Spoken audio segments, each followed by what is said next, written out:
Hey, what's up everybody, and welcome back to News Dose. And okay, so today is okay, so about 3 weeks back I asked you all the question: now that the Meta Quest 2 increased in price, do you think the cost of the PlayStation 5 and the Xbox Series will also increase?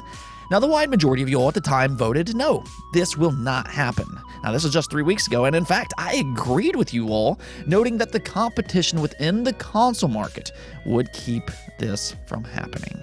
Well, clearly, I did not take into consideration that Sony, well, you know, they take price matching very serious. They see what the PlayStation 5 goes for in places like eBay, and they said, hey, we want a little bit of that.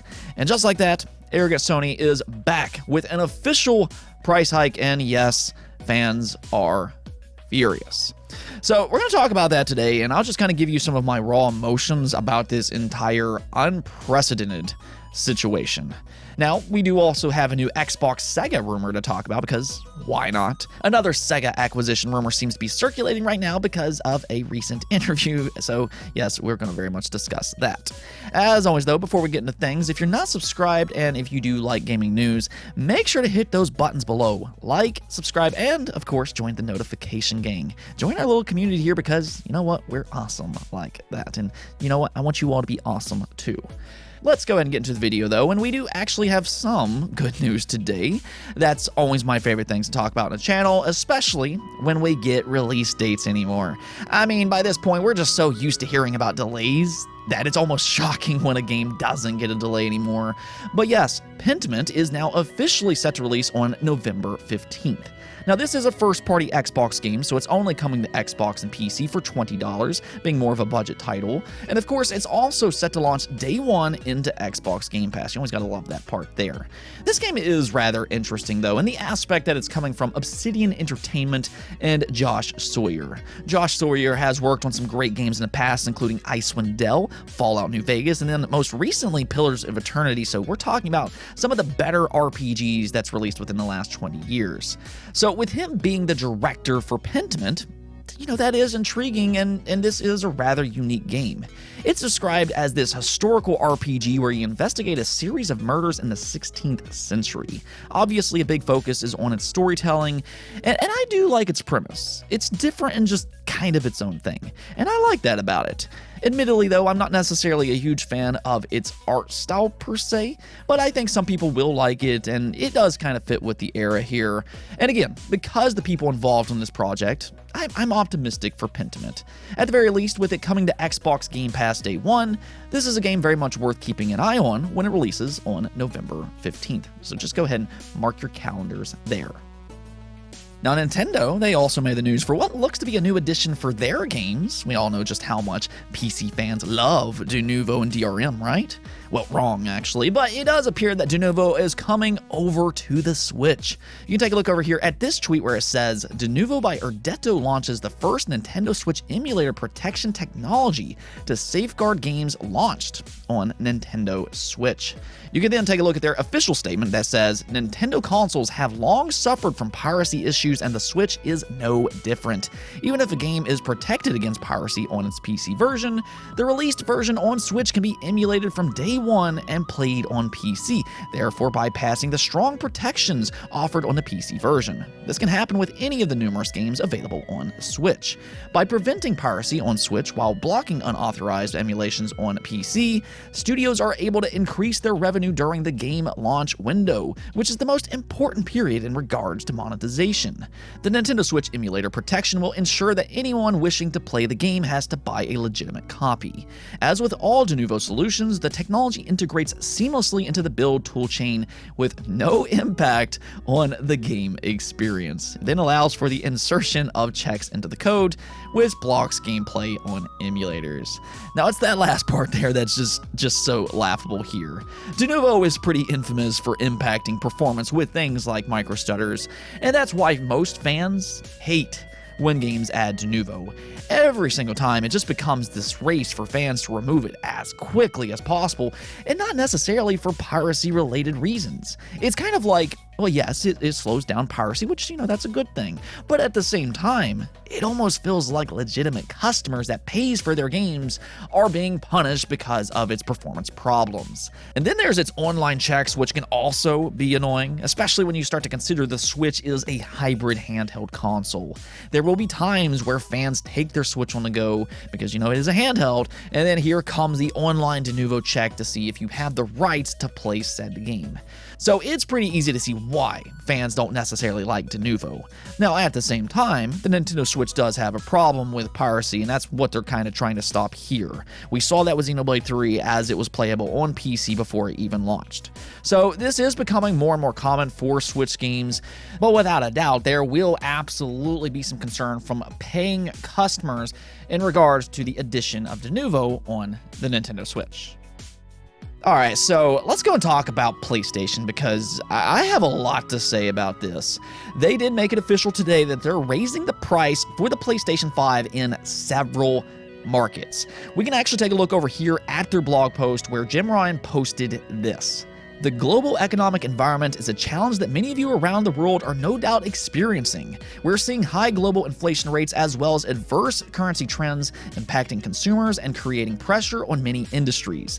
Based on these challenging economic conditions, Sony Interactive Entertainment has made the difficult decision to increase the recommended retail price of PlayStation 5 in select markets across Europe, Middle East, and Africa, Asia Pacific, Latin America, as well as Canada. There will be no price increase in the United States. So there you have it. Several key regions outside of the United States are impacted by this. I will have a picture on screen here, but that is something very important to keep in mind going forward. Since I started this channel, I have emphasized, I have preached time and time again the importance of competition. Competition breeds excellence, but it also keeps these billion-dollar companies in check. It keeps them from taking advantage of their fans and consumers. So for all you gamers out there that have cheered for the demise of Xbox in the past, this is the type of thing that happens in markets with a dominant brand. Now, I do understand that we are in a tough economical situation and the price for these parts have increased, but it is interesting to me that the PlayStation 5 mostly increased in price in markets that it has a major foothold in. Meanwhile, in the United States, where Xbox is very strong, this is a very, very competitive region, the price of the PlayStation 5 did not increase. Is that just a coincidence, or is it simply Sony saying, we can do whatever we want in these markets because we can? And if you look at Sony's history, this is not the first time they've taken advantage of their loyal fan base. Look no further than $70 games this generation. In both cases, Sony was one of the first companies to adopt a price increase because you know what? They can. Now, there will be people that defend these moves, and okay, you're free to do that. I'm not trying to dissuade anybody here. There are reasons for this situation, and everybody has their own opinions.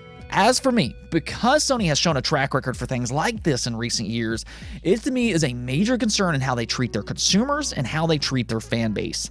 This is just their latest attempt to get that extra money from players. We'll actually get back to that here in just a second. Though, of course, this does bring up a very important question. Will Xbox or Nintendo follow suit and increase the price of their consoles? And well, we actually already have some statements. Before any of this even happened, Nintendo did publicly say that they will not raise the price of the Nintendo Switch, so everything seems safe over in Nintendo land. For Nintendo fans, rest assured. As for Xbox, they officially responded to the news today and said this. We are constantly evaluating our business to offer our fans great gaming options. Our Xbox Series S suggested retail price remains at $299. The Xbox Series X is $499. So they are officially saying here, the price remains as is, and they have no current plans to raise the price of the Xbox Series. So it appears, at least as of this moment, Sony is the only console maker that's increasing in price, which makes this look even worse and possibly even linked to greed. Which a lot of this seems to have come after PlayStation boss Jim Ryan has taken over. The days of quote-unquote for the player seems to quickly have become for the payer since Jim Ryan has taken over PlayStation, and he really has just become a face that's very hard to believe. He seems to consistently speak from both sides of his mouth, and one thing that we know about PlayStation under his lead is that they find ways to get the extra little bit of money at the expense of consumers, as we're seeing here. Now, I love PlayStation's first-party games, and I want to be very clear about that. I like PlayStation. I like their games. In fact, they've made some of my favorite games of all time, including Uncharted. I love that series.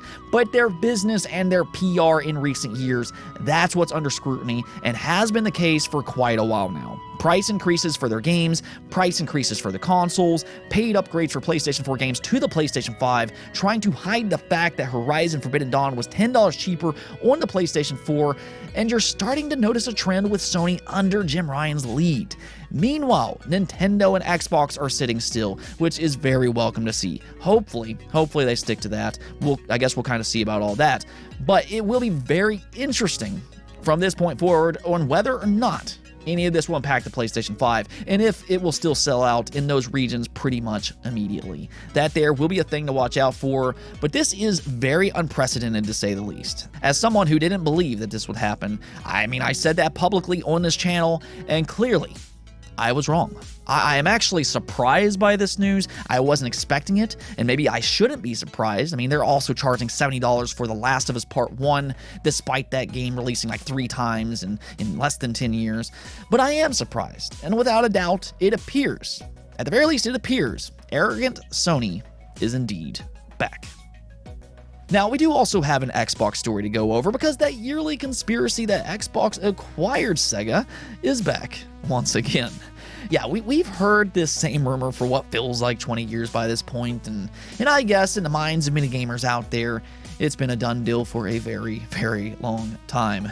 But what's actually happening here is that during the Phil Spencer interview with Bloomberg, which by the way, I highly recommend listening to, it was very well done. I will leave a link in the description below, but in the opening part of that video, the Bloomberg commentator said this. He's in charge of one of the top gaming consoles in the world, Microsoft Xbox, a $16 billion business home to Minecraft, Halo, Sonic, and perhaps soon, Call of Duty. So yeah, one of these franchises don't really belong. Microsoft, of course, owns 2 of these IP, being Minecraft and Halo, and soon, maybe possibly Call of Duty as well. But what about Sonic?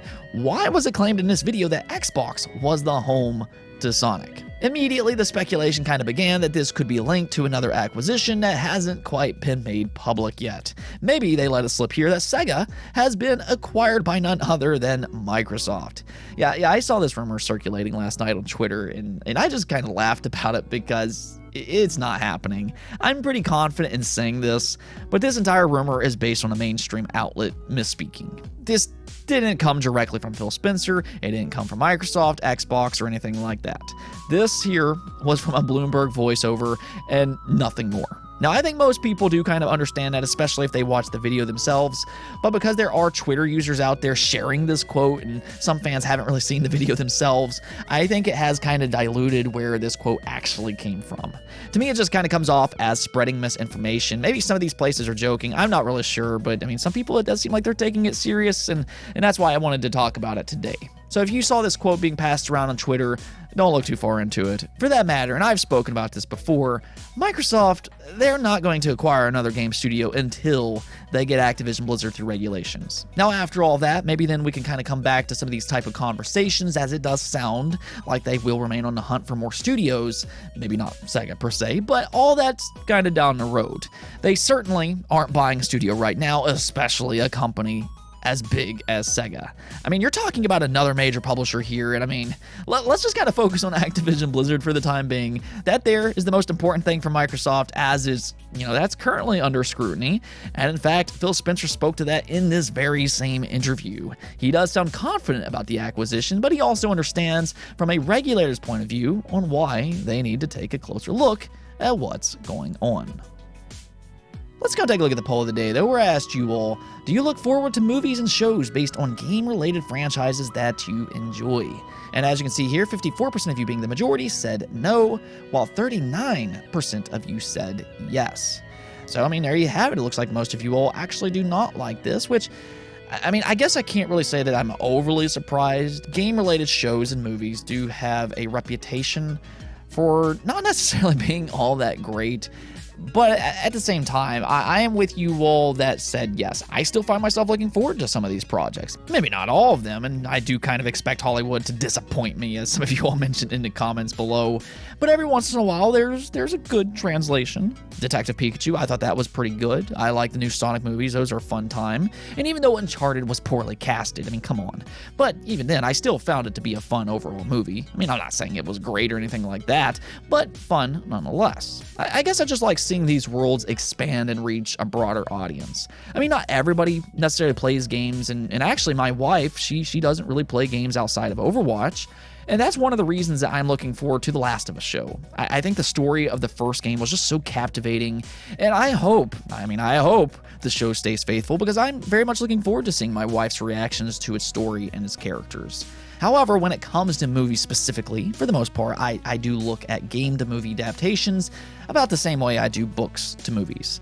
If you like games or books, it's better off just to play or read them, as opposed to trusting Hollywood with really anything. They do have a tendency of not being faithful, and especially if it's a movie adaptation and not a show, it's just so difficult to condense these books and games to an hour-and-a-half long film. Either way, though, I guess I can kind of see both sides to this one, but it does appear most of you all don't really care for game-to-movie adaptations. Anyways, though, that's it for this episode, but if you liked the video, don't forget the bell notification and subscribe button for more content just like this. Also, if you'd like to support the channel through Patreon, thank you for making this content possible.